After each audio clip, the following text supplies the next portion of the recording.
Hello বন্ধুরা, কেমন আছো সবাই? আশা করি তোমরা সবাই খুব ভালো সুস্থ আছো। তো আজকের ভিডিওতে কথা বলতে যাচ্ছি ২০২৪ সালের একটা তেলেগু সিনেমা নিয়ে।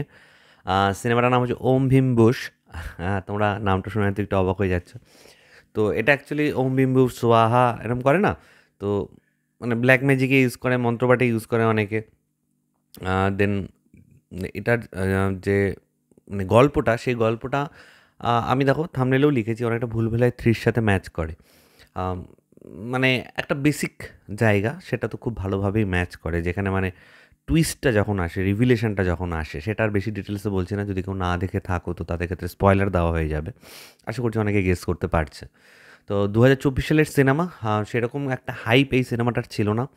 এবং এখানে যারা কাজ করেছে, প্রচুর লিডস রয়েছে। ৩ জন বন্ধুর গল্প যেহেতু, নায়িকারাও রয়েছে। প্রত্যেকের নাম আমি ঠিক জানিও না। তারা মানে অত বড়ও স্টার বা সুপারস্টার নয় যে তাদের নাম ধরে, ধরে সকলে চিনবে। তোমরা চাইলে কাস্টিংটা দেখে নিতে পারো। তো গল্পটা অল্প করে বলছি। যে ৩ জন বন্ধু আছে যারা একটু কী বলবো আরকি, একটু খ্যাপাটে সায়েন্টিস্ট টাইপের।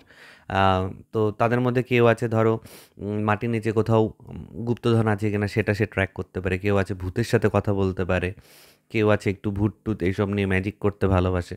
তো এই ধরনের কাজকর্মে তারা যুক্ত, এবং তারা একটা ইউনিভার্সিটি থেকে মানে ইউনিভার্সিটি তাদের জোর করে দিয়ে দিয়েছে। তারা এত জ্বালাচ্ছিল ইউনিভার্সিটিতে, যে ইউনিভার্সিটি জোর করে তাদের বলেছে, বাবা এদেরকে মানে যত তাড়াতাড়ি এদেরকে পাস করে বার করানো যায় আর কি। তো এরকম করতে হতে তারা একটা গ্রামে যায়, এবং সেই গ্রামে গিয়ে তারা সেখানকার যে সাধারণ মানুষ আছে, সেই মানুষদের মানে বিভিন্ন প্রবলেমের সলিউশনের একটা কি বলবো বিজনেস স্টার্ট করে। তাদের একটাই গাড়ি রয়েছে, সেই গাড়ি করে তারা ট্রাভেল করে বেড়ায় আর কি। তারা নামও দেয় এ টু জেড সলিউশন আর কি।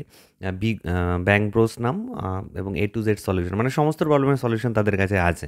তো এরকম করে তারা গ্রামের লোকেদের কাছে খুব ফেভারিট হয়ে ওঠে। সেখানে বিভিন্ন লাভ স্টোরির অ্যাঙ্গেলও উঠে আসে। তো সেই গ্রামেই একটা দূরে জঙ্গল আছে, সেই জঙ্গলে একটা রাজবাড়ি আছে।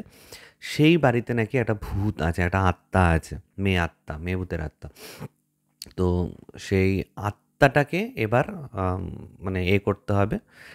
মানে প্রবলেম যেহেতু করে, সেটাকে সলভ করতে হবে। সেখানে গুপ্তধনও রয়েছে, খাজানা রয়েছে, সেই খাজানাটাকেও নিয়ে আসতে হবে। তো এরকম করে এই ৩ জন সায়েন্টিস্ট সেটা চ্যালেঞ্জ হিসেবে নেয়, এবং চ্যালেঞ্জ নেওয়ার পরে তারা যখন সেই রাজবাড়িতে ঢোকে, সেখানে গিয়ে সে ভূতটা কে, সে কীভাবে ভূত হয়েছিল, তাকে কীভাবে মুক্তি দেওয়া যাবে, না দেওয়া যাবে। ভুলভুলাইয়া 3 যা কনসেপ্ট, বা ভুলভুলাইয়া সিনেমাটার যেটা কনসেপ্ট 1, 2, 3 একই আরকি, যে একটা জায়গায় একটা ভূত থাকবে, সেই ভূতটা কীভাবে ভূত হয়েছে, তাকে কীভাবে মুক্তি দেওয়া যায়, এই নিয়ে আরকি গল্প এগোতে থাকে। তো এই হচ্ছে ওভারঅল গল্প। এবার সিনেমাটার ভালো দিক, খারাপ দিক নিয়ে কথা বলব। ভালো দিক আমার যেটা মনে হয়েছে, সেটা মনে হয়েছে যে এটা একটা হরর কমেডি মুভি। তো এখানে কমেডি যে পোরশনটা আছে, কমেডি পোরশনটা কিন্তু ঠিকঠাকভাবে ওয়ার্ক করেছে। আমার ক্ষেত্রে অ্যাটলিস্ট করেছে। কমেডি খুব ভালো ছিল, এবং মেন যে ৩ জন লিড অ্যাক্ট্রেস ছিল, তাদের কাজ সত্যিই খুব ভালো। মানে ৩ জন ৩ রকমের ছিল। খুবই ভালো লেগেছে তাদের ৩ জনের কাজ। তো এছাড়া এর যে সিনেমাটোগ্রাফি, কিছু জায়গায় পিকচারেশন খুব ভালো। স্পেশালি যে গ্রামের ওখানে যখন চলে যায়, গল্পটা দেখতে খুব ভালো লাগে। খুব এন্টারটেইনমেন্টে ভরপুর একটা সিনেমা।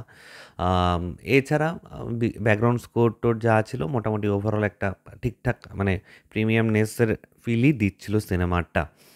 আ তো ওভারঅল এই হচ্ছে আমার সিনেমাটার ভালো দিক লেগেছে। নেগেটিভ দিক বলতে আমার যেটা মনে হয়েছে যে, যেহেতু হরর কমেডি বলছে, তো হরর কমেডি দুটো জিনিসকে খুব ব্যালেন্স করা দরকার ছিল। কমেডিটা যতটা ওয়ার্ক করছে, হররটা কিন্তু একদমই ওয়ার্ক করছিল না। এরপর যখন রিভিলেশন হয়ে যায় যে আত্মাটা কে, তারপরে তো মানে আরও কেমন হয়ে যাচ্ছিল।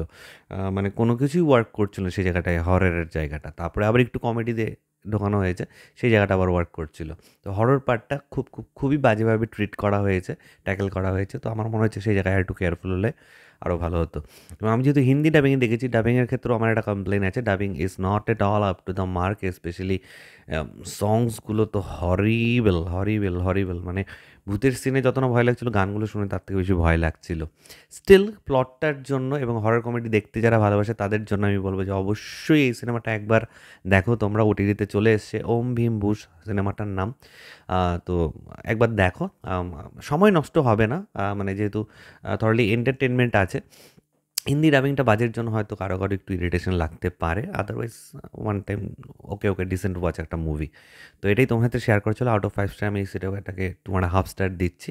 তোমরা যারা অলরেডি দেখে ফেলেছো, প্লিজ নিচে কমেন্ট করে জানাও তোমাদের কার কেমন লেগেছে। যারা দেখোনি তারা দেখার পরে তারপরে জানিও।